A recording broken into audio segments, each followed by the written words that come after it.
What is up, guys? Lord Nick here, bringing you another One Piece related video. This video, guys, I'm creating the day that I participated.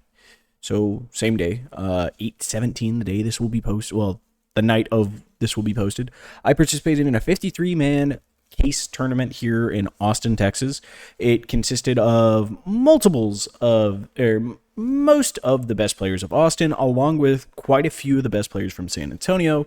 If you don't know, these guys have consistently made top 16s in many big events, Treasure Cups, regionals.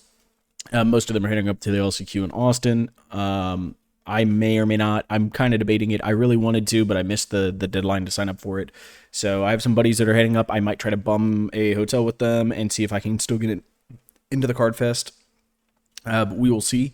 But my personal record was 5-1 in the initial rounds of the tournament, and I bubbled out in the top 16, unfortunately. A little bit tired, a little bit of a bad draw, and my opponent drew the nuts. We kind of discussed it between us.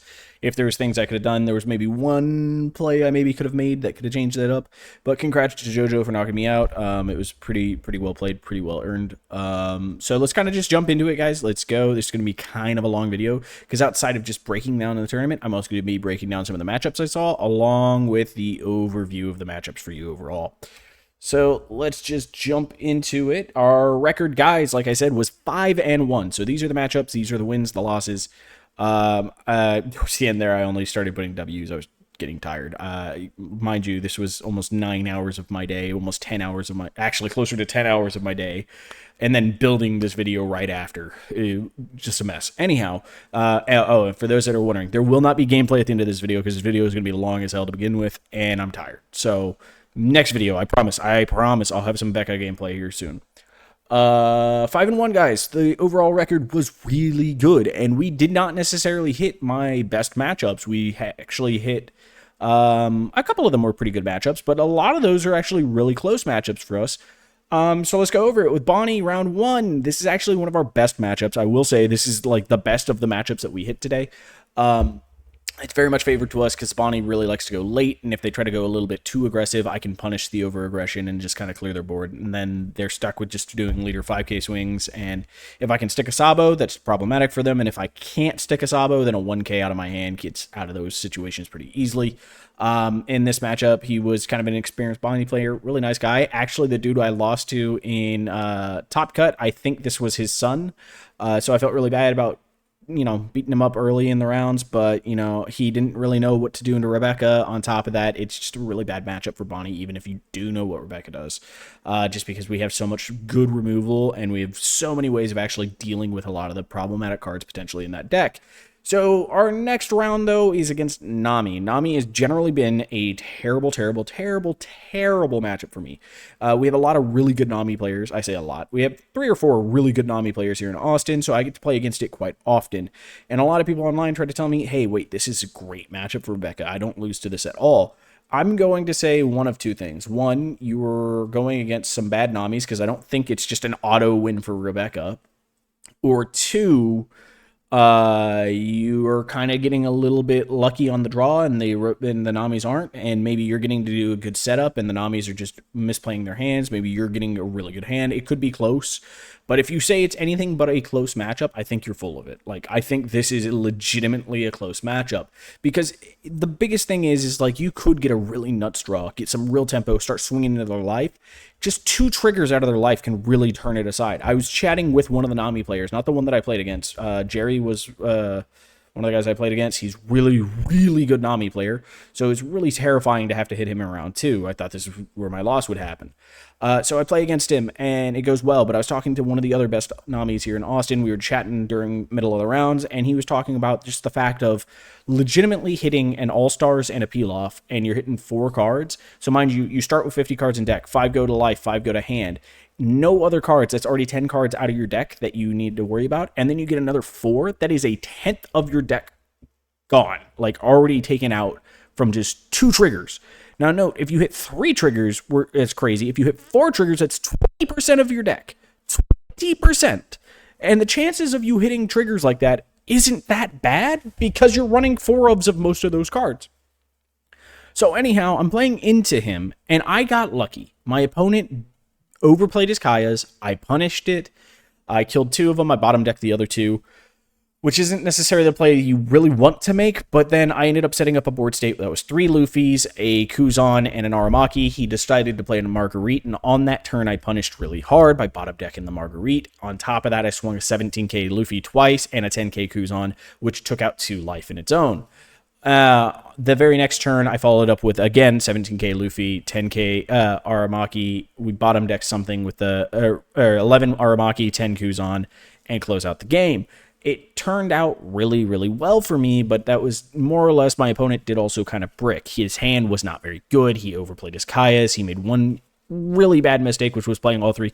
He played 1 early Kaya. I removed it. He then played 3 Kayas, and I dealt with them, which was problematic because then he didn't find his peel-offs, and it just was kind of lucky on my part. A couple of peel-off difference could have made that game a much closer game, so it was a little bit unlucky for him, good for me.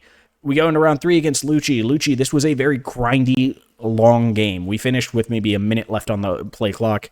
It was very close. It could have gone my way. It legitimately came down to just a couple of plays. He had to play all 4 Gecko Morios, mind you.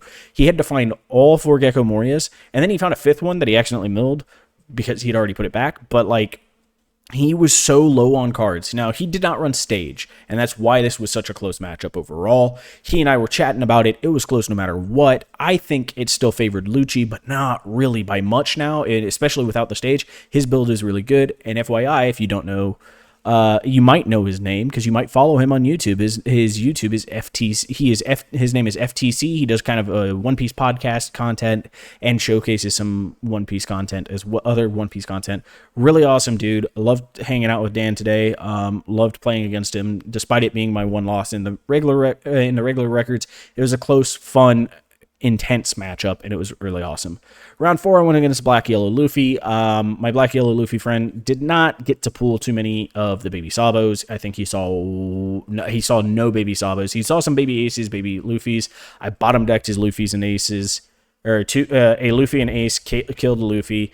And he had to pitch a Gecko just to try to survive, which just led to a turn where I could just stack some down on Luffy, go Luffy. After I KO'd one of his blockers, swing in with my other characters, and it just finished him off that way.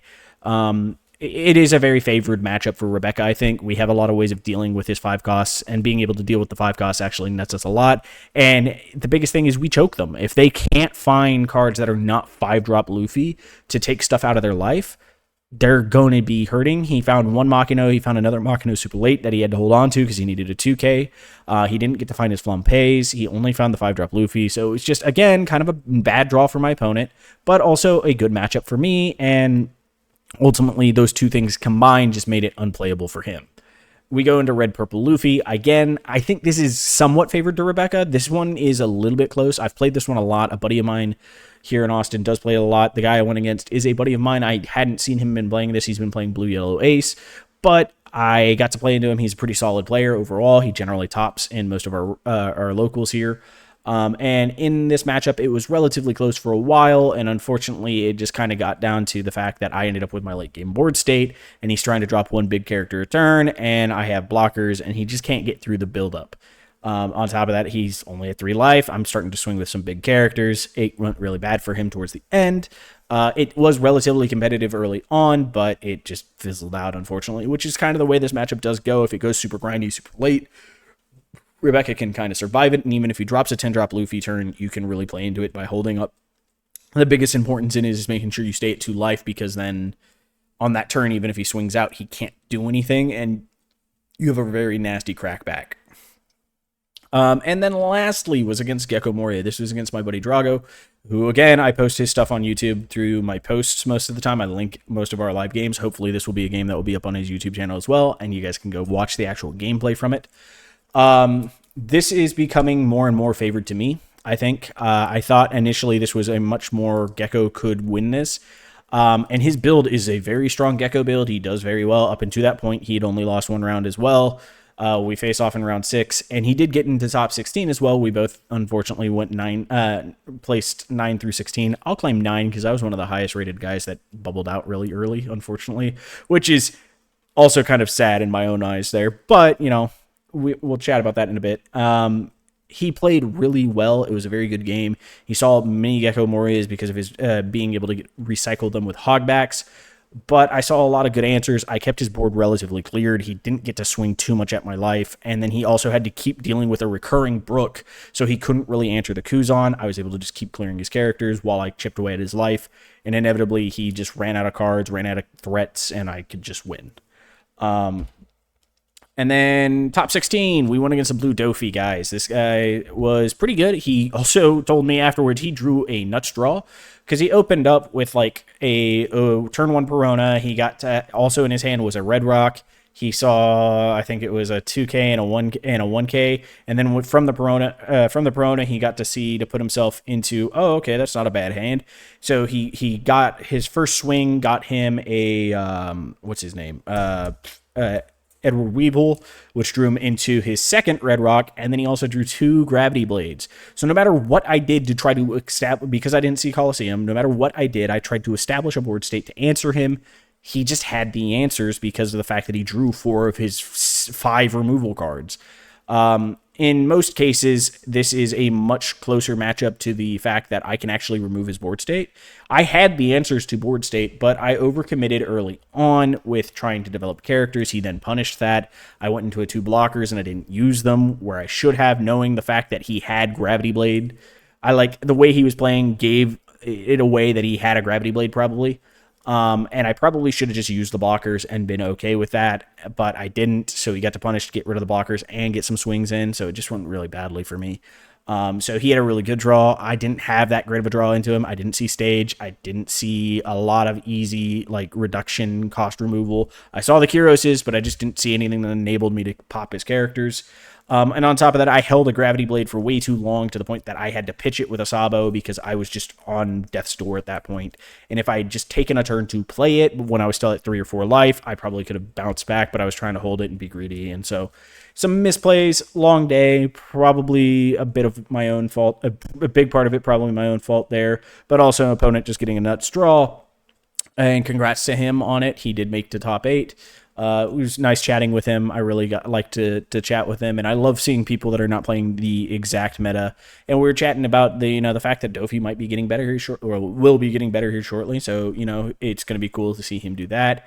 And got to chat with him about his love that he used to love playing Rebecca and hadn't really touched in a while. So my list that I ran, guys, is the exact same list I showed in the last video that I showcased the list. There's no changes that I made. I feel like in this particular scenario, the only card that I would consider changing now is Kobe. It might become either extra Brooks or it would change into some other stuff. But currently, this is the list that I was running. So those that want to see it, it will also be posted in the description after this video. But this is my list, and I've enjoyed it, and I think it's probably the best Rebecca list. And obviously, this was a decent showing for how powerful of a list it was. So what changes would I consider making? Well, Kobe is one of them. The other one might be taking out 1 patchwork for a Kong gun into the Nami matchup specifically, and with Nami becoming more prevalent in my current meta here, then I was considering putting in Kong guns because it'd help close out that game. It's not necessary for most of the other games, but it could help in that one. So it's a consideration as a one of. I don't know if I would really do that one though. The other consideration is getting rid of Kobe and putting in some actual deck threats. 2 Sakazukis, 2 Garps might be the route. The only reason I kind of stuck with the Kobe's up until this point is he's recurable by Rebecca and he's a 1K counter. So I'd be a little afraid to put these guys in just because they aren't any counters. The other option is maybe a T-Bone, but I really didn't like the option of a T-Bone either. But, if I had to consider it, I have played with both of these cards in the past. Garp was really good for recurring or just recursive board control. Whereas Sakazuki is just, I get rid of basically anything in the mid and early game, and then I develop a big body that is a massive threat to my opponents. And it's harder for me to overplay my hand when I'm playing just a character opposed to doing a combo of characters that then gets punished like it did today. So these were consideration changes. I don't know if either of them or any of them would be ones I would make. Like I said, I'm still very satisfied with the list. The biggest one that I might consider is dropping the Kobe's, putting in the Brooks, but I think that the Kobe's add enough value into the mid to late game that he also is just oh, look, I have a Kuzan set up. You dropped a Gecko. Let me play a Rebecca, get back the Kobe, play the Kobe, get rid of the Gecko, right? Like that's a really nice combo to have. That's a really nice play to have. I ultimately think that might be something that I'd consider keeping. So who knows? Maybe I make the change. If I do, I might be leaning to Soccer or Garp. Those are the two that I'd lean to the most. Um, but let's get into the last bit of the video here. And I say last bit, this is going to take a while. So we're going to give a matchup guide. And the guides I have picked are going to be the 8 most prevalent decks that I have played into, 8 most prevalent decks that I see going into the next meta, excluding OP08 leaders, because we are going to treat this as if we have no practice against OP8 leaders. So despite seeing them on the sim, despite having to play against them for a while because the sim wasn't updated and we had to play an Eastern meta, despite all the knowledge I have of that set, we're focusing on the end of OP07 as their people are prepping for Nats. So we're going to be looking at this as a OP07 and with the concept that there will be changes to Lucci. Right, so that is the big thing. We're not looking at Law for the same reason. Law will be out of here before Nats. So this is going to be kind of like your ramp up for that big tournament. So let's kind of talk about the 8 most prevalent decks that I think might show up in those cases. Now the Dofi may or may not show up, but I think he actually has some pretty solid matchups going into this, so there's a chance. I did leave Bonnie off of this list, and I only left Bonnie off of this list, despite there being a lot of Bonnies today, because I myself have not found that to be a difficult threat of a matchup almost at all. So like, I don't know if people are struggling with it. If you are, I will do a matchup guide for Bonnie in a different video after this, and then we'll add gameplay to that one because it will only be a Bonnie matchup. And I'll try to get maybe some Bonnie or some of the one of these guys maybe in those videos. So let's start off, guys, with the big boy himself, Rob Lucci. But we are looking at this as Rob Lucci with no stage, and the reason for this is just due to the fact, like I said, as we go into Nats will not have stage. It will have banned Law and banned stage. So with that being said, what do we want to do in this matchup? Well, in this matchup, our preferred start would be to go second. The biggest thing is we want to starve him out of cards. So if we let him go second, despite the fact that he runs Spandom, so like him going first isn't that bad, but we don't want him getting extra cards to his hand early. We also like cards, and he has no real way of punishing us for having cards. So we want to have a card advantage over him early. On top of that, it gives us a turn where we can get card advantage and still develop stage, which is going to be kind of important in the matchup, but stage is not necessarily the most important thing. You can play without it. You can you're much more capable of just running it late and kind of taking your time with it. And that's kind of a big thing you need to know, is this is a grindy matchup. This is not like okay, maybe I can develop an early board state and start kicking his ass. You can have that happen, and it would be an explosive hand from you and kind of a bad hand from him. And if you get that read from your opponent, hey, go for it. But for the most part, it's very okay to play for late, and without stage, they have a hard time dealing with our big boys. 10-drop Kuzan, 8-drop Oramaki require a lot of combo pieces, a lot of cards, and can reduce a lot of their 2Ks out of their hand because they're going to be using a lot of their Surus to help remove this card. And if they can't do it, it's going to be really rough. Into this Lucci matchup today, what I ended up keeping, my opening hand, mind you, this looks like a terrible opening hand, and I kept it just because of the fact that I knew it was going to go late. Because he'd admitted to me he wasn't playing stage, which is really nice of him to do. He didn't have to do that, but it was really nice of him to do so. Well, I kept 2 10-drop Kuzans, 2 Brooks, and a Rebecca. And the reason I kept this is the Brooks are going to eat out some of that early removal from him. On top of that, once I get to the Kuzan, I know he's going to do a full combo to get rid of the Kuzan, and then I'm just going to answer with another Kuzan the very next turn. It worked out really well. We removed almost every one of his Gecko Morias. It took him a lot of resources to even get that advantage to get to me. And the only reason he was able to close out the game when he did is I did a misplay swing into him, which killed my blocker because I forgot about a card that he could potentially run, which was Finger Pistol, and it killed my Rebecca. Bad play by me. And then because of that, I was forced to play both of the Bardos from my hand. He had his last Lucci in hand, and he was able to get there to remove it and then be able to swing with the Gecko for game. Whereas if I hadn't, I could have developed 3 blockers, and he wouldn't be able to get through and have to play for board again. But that being said, playing for late is beneficial. We have a better top and late game. His late game is Gecko Moria in most cases. In some cases, they might have Sabos. They may have a Stussy or 2. It is going to be hard for him to deal with our late game. We can also just, the biggest thing is you're going to want to clear the board with all the small things. You're going to want to bottom deck the Luccis and Borsalinos. Lucci's are the priority, Borsalinos are the secondary. Borsalino's just a recurable, easy blocker for him to get when he doesn't have Luccis. You want to bottom deck the Luccis because if all of his Luccis are at bottom, when he's trying to put cards back into his deck, it's going to get rough and it's going to get low and he can't use his leader ability as much. And once you do that, he's going to be in kind of a stall. He's going to be in a stally, stalemate kind of position. So we are playing to grind. We are playing to chip him down. So, right, like if we get ahead on board state, it is perfectly fine to chip him with Kuroses. Otherwise, we're just going to try to starve him. He doesn't have a whole lot of card draw on the deck.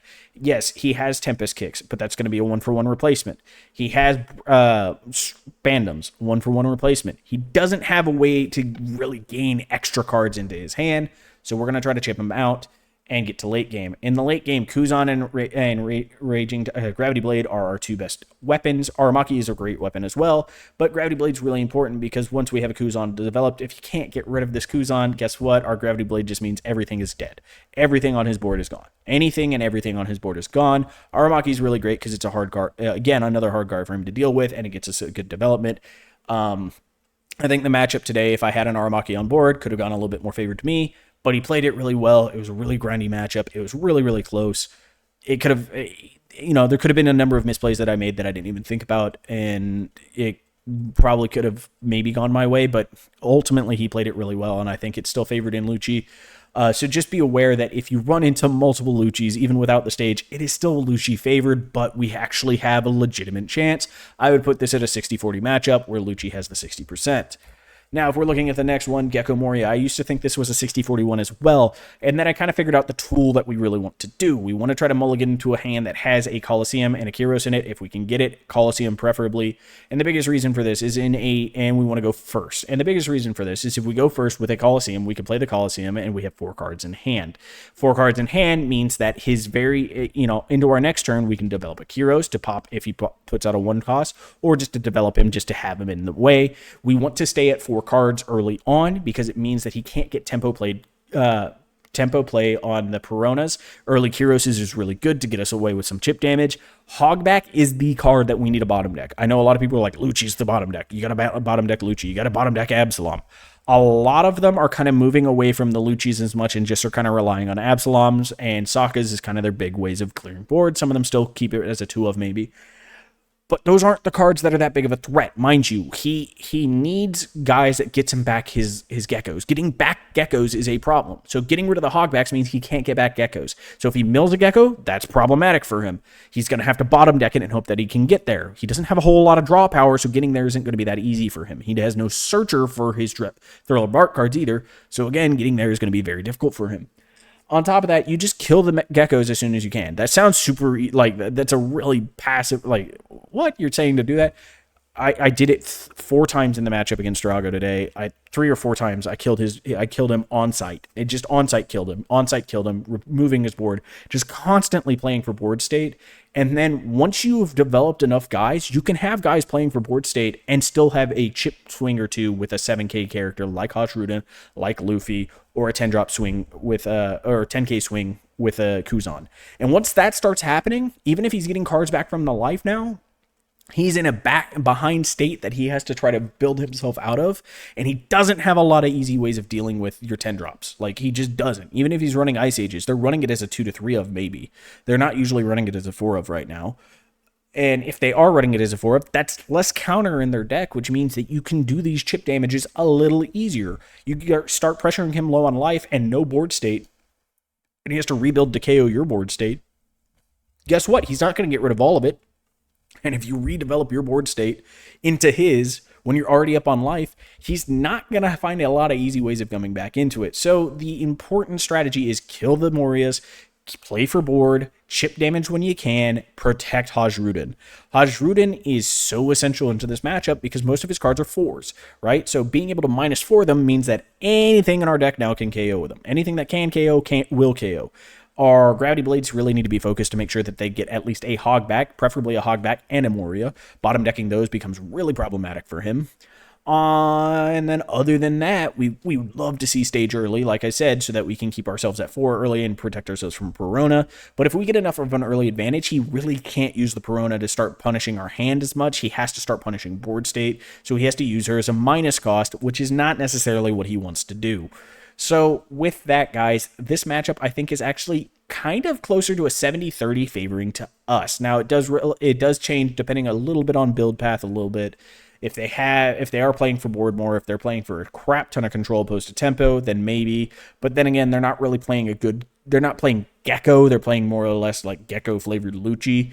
So it may not work as well for them. So, in this case, because he is a bit more of a mid-rangey, tempo-y deck, we actually have somewhat of an advantage with this list because we're going to be trying to control his board state. We have better advantage of controlling board state, and we're playing big characters, which makes it more difficult for him to control.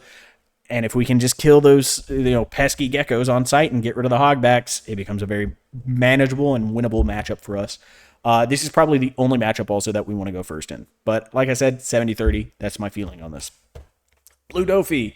So I haven't gotten as much practice into this as I want. I've played into my buddy a few times. I've played into some of the guys at locals a few times. And then today I played the one today. And then some handful on Sim. From what I can tell, because I don't think about this matchup often enough, but it's going to become more prevalent as we get closer to the starter decks.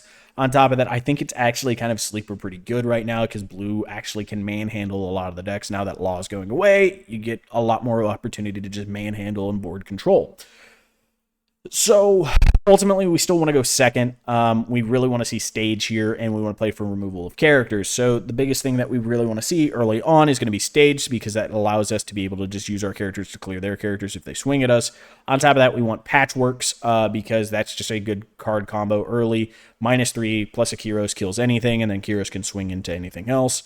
It just kind of sets us up for kind of being able to manhandle the board and control it because we need to be doing that as much as we can. If we're forcing him to have to use leader ability every single turn just to try to keep a board state going, that's going to be really, really good for us. That's going to be how we have to do it until we could get to our late game guys of dropping an Aramaki. Aramaki's hard for him to deal with. They need red rocks, and the guy today was only running 2. I think it's pretty common. Most of them run 2. So, the chances of them seeing the red rocks on the turns that they need it is somewhat lower. They're going to have to play into like a Kaido, and at that point, if we have an advantage board state when they're dropping 10-drop Kaido just to try to find some type of answer, we can most likely get rid of the Kaido at that point too. So he loses a board state, then has to use a red rock to get rid of our character, and then he's got to try to develop a board state again for Dawn. It's just not very good for him. So removing the characters as much as you can is great. Avoid overcommitting in the mid game. So one of the big things that I misplayed on was just tossing out Hajrudin to toss him out because I don't have Colosseum. He's not actually doing anything. He's setting up for the next turn. Whereas I could kind of wait and play the Hajrudin with a Kyros on a 9 Dawn turn and kill some of his characters. On top of that, I had blockers. I could have just been playing blockers. So commit to blockers, try to force the removal to get rid of blockers. If not, just use the blockers to keep yourself alive, and then develop your removal as you get closer into the mid to late game. If you can't find the stage, that's kind of the way you want to play for it. Red Rock and Gravity Blazer are just problematic cards for us. They get rid of a lot of the powerful and useful cards in our deck. And ultimately, Red Rock is more problematic in the late game, but early on, tempo disruption from the Gravity Blaze can be there. So you really want to just kind of turtle up, play a lot of blockers, and kind of just wait for late. Build up as many cards in your hand as you can. Use 2Ks. Try to stay at about 3 to 4 life if you can. You're going to probably fall to about 2 because it's a bit of an aggro deck. But if you can hold off the tide, if you happen to find the Colosseums and the Patchworks and the Kuroses, you can start just eliminating his board state. On top of that, you want if you can find a Brook, that's just a great card in this matchup just because you get multiple KOs off of him. So getting rid of that card is really important for them, but it's hard for them to do it without having to commit something like a Gravity Blade. Reiju. So this is probably our singular worst matchup in the upcoming meta. The biggest reason for this is just the high roll of early drop, like turn 2. Let me just play an Ichiji, and develop a 7k attacker, right? And on even or on odd curve, she can do this because of the fact that you can use something like the Foxy card. What's her name? I can't even think of her name right now. The 3-drop 5 that allows you to search for a Foxy Pirates card and then play a 4k or less character from your hand. The fact that on odd curve you can now get your Ichiji set up, draw a card, extra card, play your Ichiji. That's just crazy powerful. It's going to be problematic. This deck is very difficult for us to deal with, but there are ways that we can get around it. Going second is our best case. You are going to play as defensively as you possibly can. Try to stay as much life as you can. Stay above 3 if it's at all possible. Develop into the Aramakis because they don't have a whole lot of late game removal. So if you can get a Hajrudin turn, if you can somehow block on your second turn and keep yourself at 4 or 5 life, and then the next turn you play Hajrudin, early stage is super useful in this matchup. Us hitting the stage is really important against them, but if they miss their stage, it's really bad for them. because they start running out of card selection, and it can go really well for us there. But really, it's just kind of stay as high of a life as you can, counter out if you can, block, block, block, block, block, and then get into our late game. Like, I mean, our late game engine is so powerful that is kind of the win condition of almost every game that we want to do is play for late game hands. You also want to stay at about 5 cards in hand if you can. I know the tendency to be more defensive is going to be at 6 to 7 cards in hand. The problem is they do run puddings. So if they don't feel like they have to have that much tempo on you and they just need to disrupt you a bit, they can just play the pudding, and the pudding will just completely negate your turtling up right there. So developing blockers, and building a board state that is somewhat threatening so that it feels like they have to remove some characters here or there is ultimately a very good strategy. Aramaki is going to be a very top-heavy card for us, but it is an important card. Bottom decking any of their characters, Reijus, Ichijis, any of them, becomes super, super important. The more babies that they lose, and then their big guys are at the bottom, the longer it takes them to get to their big guys, and the harder it is for them to actually play out their win condition. So bottom decking Ichiji, big Ichijis is going to be really big. Bottom decking big Reijus is going to be really big. Sure, like bottom decking the not Yanji, Niji, is that his name? Niji, whatever, the guy that bounces guys. Like, yeah, you can bottom deck him if it's a threat, but KOing him's fine, because like him bouncing any of our 4s and unders actually isn't that bad for us, because it just gives us an on-play effect that can help us remove his card the next turn anyways. So it's not actually that big of a threat to us, other than if we're really behind, then it can be a problematic card. But otherwise, like if we're already behind there, then like you have way too much to worry about. This deck is really fast. This deck is really favored to Reiju. This is like an 80-20. Reiju favored. I don't really think there's a whole lot of good ways that I can kind of teach you guys how to beat it, but like the importance is going to be turtle up, build into a board state that can allow your Aramaki on the turn he comes out to remove like a Reiju or something. Try to keep him alive, mind you, so like block smaller attack, take the big attack if you have to, but block the smaller attacks and counter out of those. And if we can keep him on another turn, if we get into our Tendon turn and we get to then play like Kuzan in there, we're just golden, right? Like you 10 drop Kuzan, get rid of a Niji, and then bottom deck is Ichiji, because now you can get rid of a 7 with it. Like we can do some work with something like that. Now, Black Yellow Luffy, I think, as I've kind of mentioned, is more or less a favored matchup for us, and that's just because we can bottom deck his important cards, which are his 5-drop cards. On top of that, we develop a lot of late-game big guys, which is really difficult for him to deal with. And on top of that, Luffy, 7-drop Luffy, is actually just really good into him. He's a big enough body that even if he gets himself to being a 9k leader on our turn, right, we just have to put a couple of Dawn on Luffy and he becomes a problem. And he swings twice. So, like, that's problematic for him in and of himself. He can also just clear out blockers early on, which means that he can't turtle up to prepare himself for something big. And if we ever leave him at a point that he's at 1 life and then we start swinging into him and forcing him to counter out there, that's a point of the game that's a turning point for us. Because the second he falls below, like, 4 cards in hand and he wants to combo and do anything, it gets really, really rough for him. So that's kind of the game plan. Let him have to trash his life, even if it does mean he draws some cards here or there. But if he has to trash his life with 5-drop Luffy's, trash his life with Ivankovs, we're okay with this. Dude, trash your life away. Develop a board. We'll answer the board state. Just bottom deck the 5s, kill everything else, and you're golden, right? Like, you're just in a good spot. You know, take early damage if you have to, but try to avoid it if you can. Opening hand, having a Gravity Blade is like an auto keep. Like, just keep it. Like, if you have a Gravity Blade, keep it. Dude, that card is so important in this matchup, you kind of want to keep it. Aramaki's very important in this matchup, too, because, again, bottom decking his 5 costs really destroys his game plan. And then prioritizing bottoming Sabos over the other 5 costs, but Sabo, sometimes you have to bottom the others, but Sabo is the big one because you don't want him getting dig power, card selection, or blocker protection stuff. And then, try to stay above 3 life if you can. Develop your board, kind of take it slow. 7-cost Luffy is a pretty strong way to finish out this game. Aramaki is really more or less just stalling. You don't really have to go for the Aramaki Kuzan, but just having blockers, having 7-cost Luffy, and Gravity Blade, that is the card. Like, Gravity Blade is like the one thing. This is probably about 70-30 favored for Rebecca. This is just a really good matchup for us because of the fact that we run so many options of how to get past him, and we have a very big game-ending threat in 7-cost Luffy. Enel. So a lot of people have been asking me, how do you beat Enel, dude? Like, why is Enel I think Enel is such a good matchup? How is Enel such a good matchup for me and bad matchup for everybody else, right? Here's the deal. Enel cannot starve you. If he tries to leave you at a lot of life, that's problematic for him. Because I'm going to be leaving him at relatively a lot of life. He's going to have to use his Flan Pays, which is 2Ks out of his hand, to try to eat his life so that he doesn't have to get rid of as many cards to be able to use his Rygos on curve.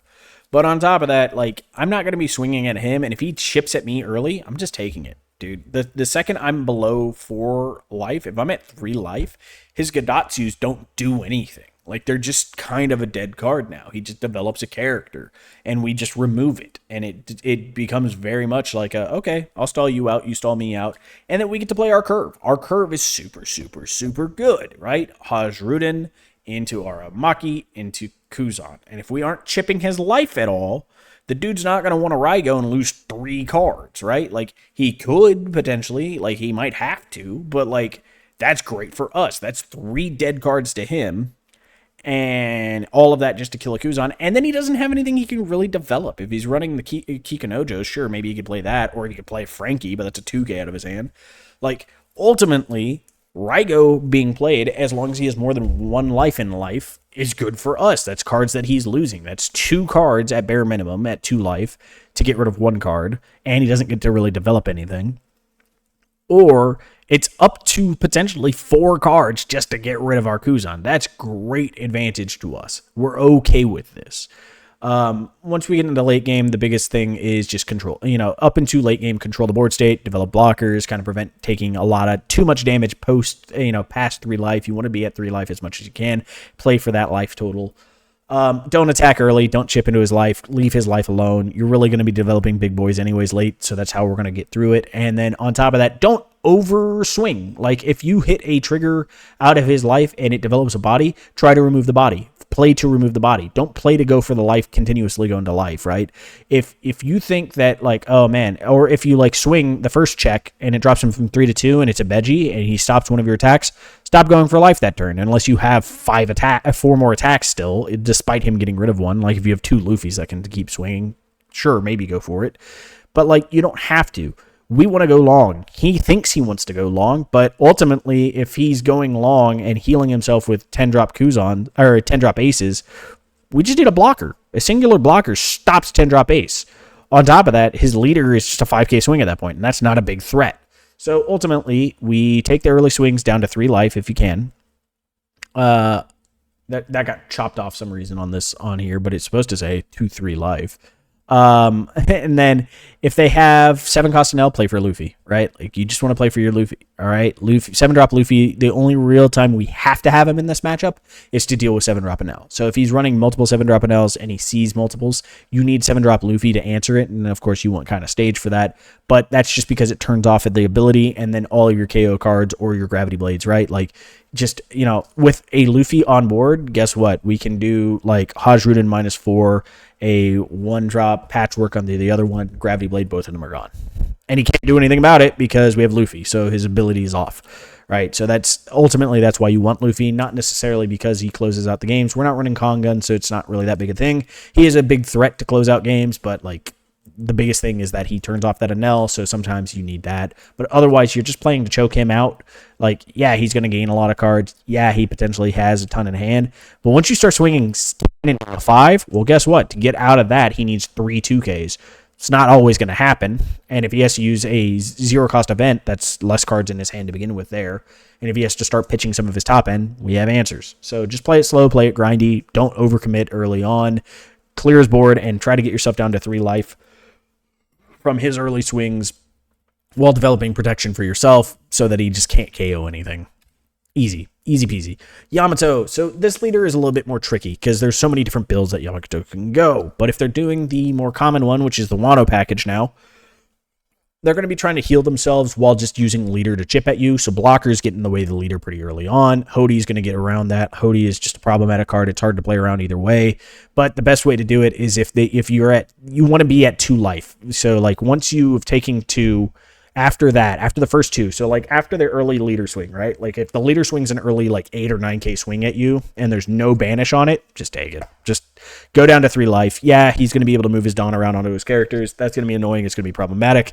The most common build doesn't have a lot of mid-game characters you have to really worry about unless it comes out of life. So just keep your KO cards ready to go and chip away at life to then KO the characters that come out of his life. Preferably bottom decking the Kikanojos is going to be huge, but you can KO anything else that comes out of life, essentially.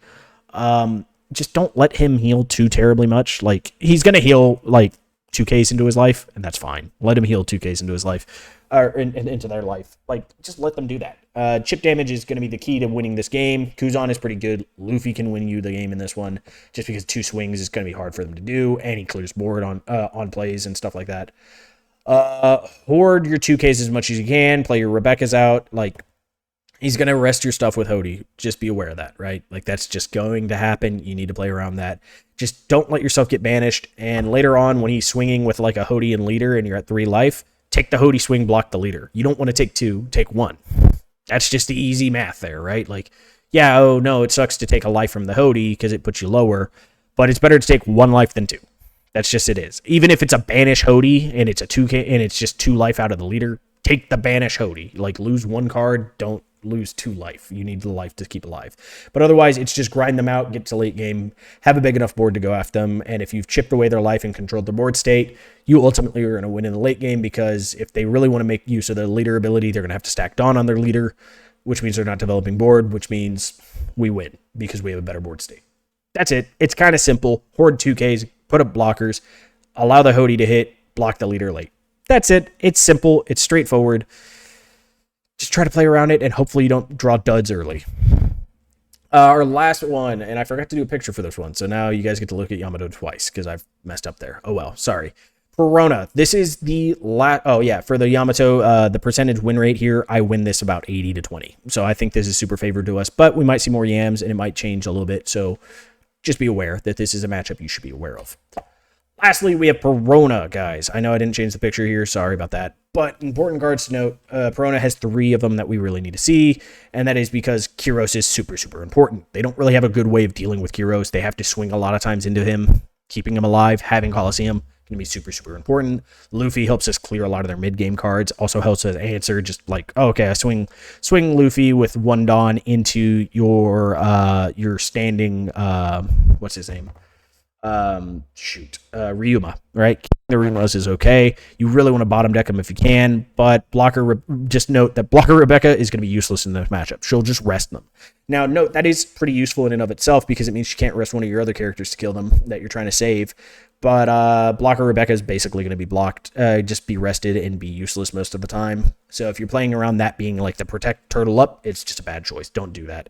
Use it as a card that gets you back advantage, like gets you back a 2K, develops a Kyros that could pop something, or you just use it as a counter in your hand if you have to. Don't be afraid to do that. Kill the small guys so they can't use samurais efficiently, and try to bottom deck the Ryumas. But otherwise, this is just a really hard matchup because of the leader ability being able to rest the Rebecca's. We can't really use them as a wall. We have to get to Aramakis, but late game, they actually have a lot of decent ways of dealing with him. So, you know, they probably running 4 of Ice Ages, which just enables their leader to rest that. So just kind of try to play around that. It's gonna be hard getting cards out of their hand, but the only real way to win this is going to be playing more of like a traditional Dressrosa kind of rush down, which is going to be using Colosseum and Kyros to be able to kill your board and then potentially chip damage at them. If we're pulling 2Ks out of their hand, that's less weenies they can put down to actually enable themselves into using Be My Samurais. They're going to have to start resting characters they don't really want to rest if they want to use Samurai to get cards, and that might be beneficial to us. Momos are also kill on sight. Kill the 1-drop Momos if you can. But other than that, this is a relatively bad matchup. I would say this is 70% Perona, 30% Rebecca.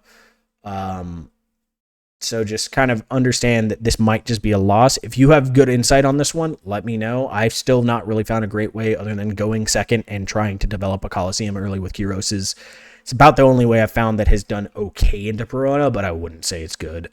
It's kind of difficult no matter which way I look at it, just because of that leader ability disadvantage and the fact that they get tempo. But that about does it, guys. We've covered almost every one of the important matchups. I know it's not necessarily super in depth, but I don't think we really need to go that in depth on every single matchup on it, because the more in depth you get into it, the more talking about the niche situations, the ways that you can play into it, you might end up tunneling, right? Like, you need to be a little bit loose. You need to be able to play to the situation you're in. These important cards are the cards you want to see, but if you don't see them, you need to know how to play without them. And, just in general, you need to know what these leaders want to do and kind of learn how they play. The ultimate way that you're going to get better at playing into them is knowing what they do. That's just it. That's just what it is. Know what Rebecca wants to do, know what they want to do. Learn how we can counter what they want to do that doesn't necessarily throttle what we want to do. And ultimately, you'll get better at the game. And once you master at least 4 or 5 of these matchups into positive win rates for yourself, guess what? That's 4 or 5. That's half to a little bit over half of the meta that you are now better at beating. And you can consistently find yourself in playing into top tournaments. And maybe you too will also top 16 in a big tournament, and maybe even a bigger tournament than something like this, which was just a 53-man case tournament.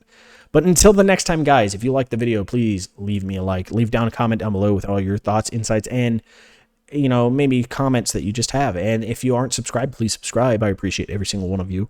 And until the next time, guys, I hope you have a wonderful, wonderful day. Bye, guys.